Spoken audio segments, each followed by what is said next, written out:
Salma Akter, come in.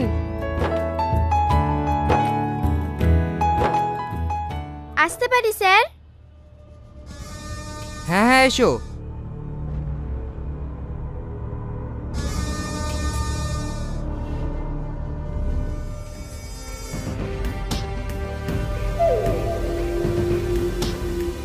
Sir, আমার পেপারসগুলো দেখলেন না? পেপার দেখে কাজ নেই, তোমাকে দেখলেই হবে। এর আগে কোনো কোম্পানিতে কাজ করেছো? না স্যার। তাহলে তো তোমাকে সব নতুন করে বোঝাতে হবে। হ্যাঁ স্যার, কাজ তো নতুন করে শিখবো। আরে কাজ না, চাকরি পেতে হলে কি কি করতে হয় সেইটা শিখতে হবে। মানে? চাকরি পেতে হলে তো আমাকে খুশি করতে হবে। কিভাবে খুশি করব বলেন? আপনি কি টাকা দেওয়ার কথা বলছেন? আমার কাছে টাকা পয়সা নাই স্যার, আমি একটা গরিব পরিবারের মেয়ে। টাকা পয়সা নাই তো কি হয়েছে, এত সুন্দর রূপ আছে, এইটা কাজে লাগাও। কি বলতে চাইছেন আপনি? এই পৃথিবীতে কোনো কিছুই বিনামূল্যে পাওয়া যায় না। ছি, আপনি মানুষ, আপনি লজ্জা করে না এসব কথা বলতে? লজ্জা কেন লাগবে? চাকরি পেতে হলে দরজাটা বন্ধ করে এসো। এই, তোমার ঢোকার পারমিশন কে দিয়েছে? যাও বাইরে যাও। যাবো তো, আগে আপনাকে খুশি করে দি। মানে? শালা লুচ্চা, মেয়েদেরকে টিচিং করতে তো লজ্জা লাগে না? তুমি কিন্তু ভুল করছো। Security, security. কি হলো স্যার? দরজা খুলেন। Sir, sir, sir. আরে দাঁড়া দাঁড়া, তোদের স্যারকে আগে খুশি করে দি। আমাকে কাউকে দাও, আমি আর কোনোদিন কোনো মেয়েকে টিচিং করবো না।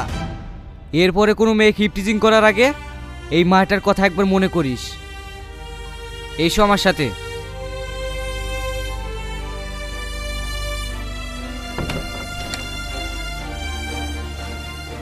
কি হলো স্যার, আপনি খুব নিচে বসে কেন?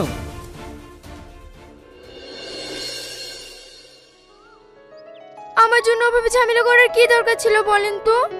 শুধু শুধু আপনার চাকরিটা হলো না। আরে ওখানে হয়নি তো কি হয়েছে? পৃথিবীতে কি চাকরির অভাব আছে নাকি? অন্য একটা জায়গায় ঠিক হয়ে যাবে। আর আমি এমনিতেও এরকম মানুষের কাছে জীবনেও কাজ করতাম না। আর আমার এটা দেখে ভালো লাগলো যে তুমি টাকার কাছে নিজের সম্মানটাকে বিলিয়ে দাওনি। একটা মেয়ের কাছে নিজের সম্মান ছাড়া আর কি বা আছে বলেন? ছোটবেলায় নিজের বাবাকে হারিয়েছি, আমরা দুই বোন, মা অসুস্থ, সংসারের দায় দায়িত্ব সব আমার ঘাড়ে। আমি বুঝতে পারছি তোমার একটা চাকরির খুব প্রয়োজন। আমার কাছে কিছু কোম্পানির ফর্ম আছে, তুমি ওগুলো অ্যাপ্লাই করতে পারো। আপনাকে অনেক অনেক ধন্যবাদ, সত্যি আপনি অনেক ভালো মনের মানুষ। আরে না না, এইটুকু তো একটা মানুষের কর্তব্য। আচ্ছা আমি এখন আসি, অনেক দেরি হয়ে গেল। হ্যাঁ হ্যাঁ, সাবধানে যেও। আচ্ছা আপনার নাম্বারটা। হ্যালো হ্যালো, আমার চাকরিটা হয়ে গেছে। কংগ্রাচুলেশনস। ধন্যবাদ, আপনি না থাকলে আমার আর চাকরিটা হতোই না। আরে তুমি তো নিজের যোগ্যতায় চাকরি পেয়েছো। হ্যাঁ, আমি আবার কি করলাম? আপনাকে যতই দেখছি ততই অবাক হয়ে যাচ্ছি। এখন কেউ 1 টাকা সাহায্য করলে লাখ টাকার গল্প শোনায়। আপনি তেমন মানুষ না। তোমার মা এখন কেমন আছে? আপনার কথা মাকে বলেছিলাম, মা অনেক নাম করছিল আপনার। কি বলছিল? বলছিল এমন একটা ছেলের সাথে যেন আমি বিয়ে করি। তাহলে তোমার মায়ের ইচ্ছা পূরণ করে দাও। কি কিছু না, বলছিলাম কালকে আপনি ফ্রি আছেন? হ্যাঁ, তোমার জন্য আমি সারা জীবন ফ্রি। আচ্ছা, তাহলে কাল দেখা হচ্ছে।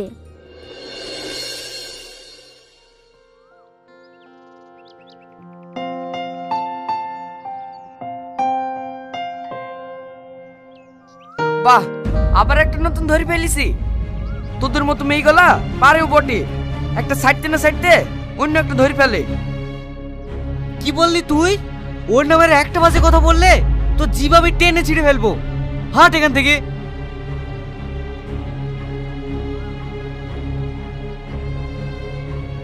বাজে ছেলে একটা। আমি ওর সাথে প্রেম করি না বলে ও আমার নামে আজে বাজে কথা বলে বেড়ায়। আমি কি ওর জন্য বাড়ি থেকে বেরোতে পারবো না? আর একটা বাজে ছেলের জন্য তুমি কেন কান্না করছো? দেখো, তোমার চোখের পানি আমার সহ্য হয় না। কেন? ভালোবাসো আমাকে? হ্যাঁ, আমি তোমাকে অনেক ভালোবাসি। সত্যি? হ্যাঁ, আই লাভ ইউ। তুমি আমাকে কোনোদিন ছেড়ে যাবে না তো? কখনো না। কথা দাও। কথা দিলাম। চলো। কোথায়? বাস স্ট্যান্ডে? না, তাহলে কোথায়? যেদিকে বলছি সেদিকে চলো তো।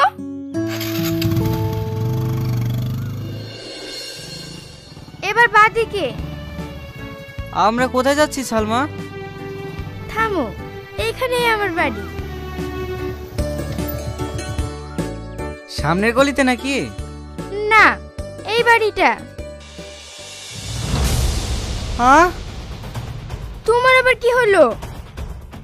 আমাকে বাড়িতে নিয়ে আসলা, তোমার মা কি ভাববে?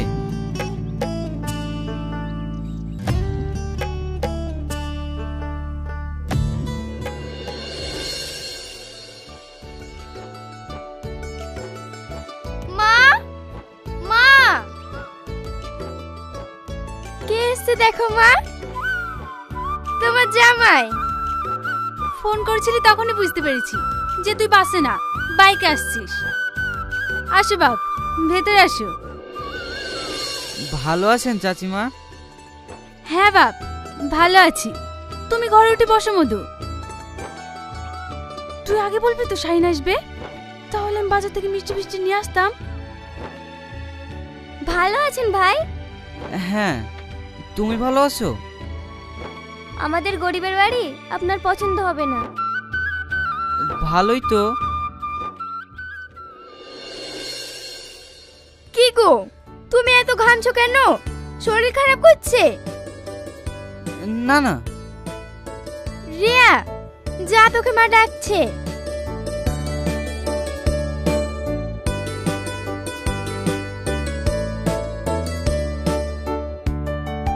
দরজা বন্ধ করলে কেন? চাচিমা কি ভাববে? কিছু ভাববে না। বুড়ি, বুড়ি। হ্যাঁ মা, আসছি।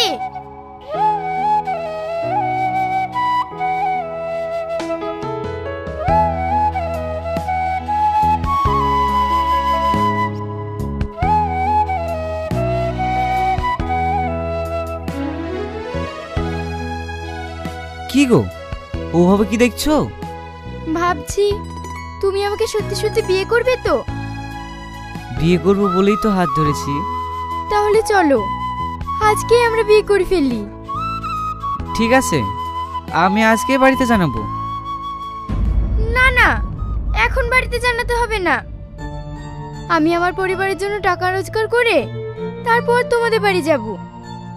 এখন আমরা গোপনে বিয়ে করে রাখবো। কিন্তু গোপনে বিয়ে করা কি ঠিক হবে? এখন আমরা গোপনে বিয়ে করব, কিন্তু ভবিষ্যতে তো সবাই জানবেই।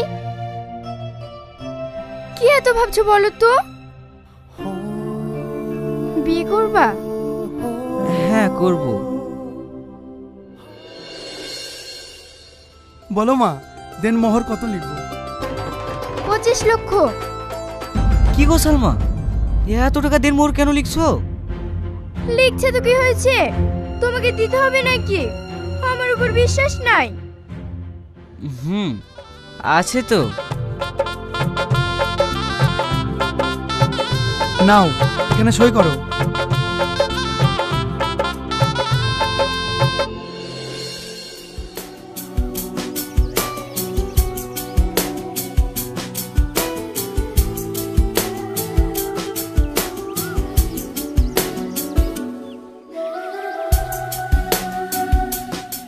বাহ, খুব সুন্দর লাগছে।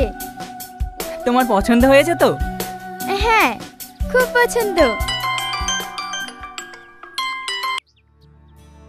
বারবার এইভাবে কে ফোন করছে তোমাকে? মা ফোন করছে, আমি একটু আসতে যান। ঠিক আছে, তাড়াতাড়ি এসো, আমাদেরকে আবার ঘুরতে বেরোতে হবে। সালমা, তুমি কে? আমি সালমার হাজবেন্ড। ছি ছালমা ছি, তুমি এত খারাপ? তুমি আমার কথাটা শোনো সোহেল। হাত ছাড়ো আমার।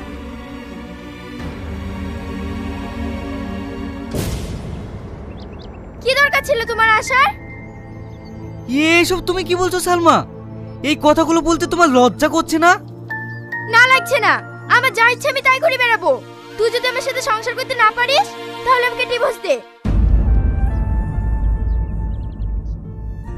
সেদিন রেস্টুরেন্টে অপমান করেছিলে আমার খারাপ লাগেনি, তোর উপরে মায়া লেগেছিল। আজ দেখলি ওর আসল রূপ। আসল রূপ মানে? হ্যাঁ, এটাই ওর আসল কাজ, ছেলেদেরকে ঠকানো আর তাদের কাছ থেকে মোটা টাকা আদায় করা। এই নিন, এখানে সই করলেই আপনাদের ডিভোর্স হয়ে যাবে। আমি সই করব না। কেন? আমার দেনমোহরে যে 25 লক্ষ টাকা লেখা হয়েছিল সে টাকা আমি এখনো পাইনি। দেনমোহর মানে? ওই টাকা না দেওয়া পর্যন্ত আমি ডিভোর্স দেব না। এসব তুমি কি বলছো সালমা? আমি ঠিকই বলছি। যদি টাকা না দিতে পারো তাহলে তুমি আমাকে ঠকিয়ে বিয়ে করেছো বলে তোমার নামে আমি রেপ কেস করব।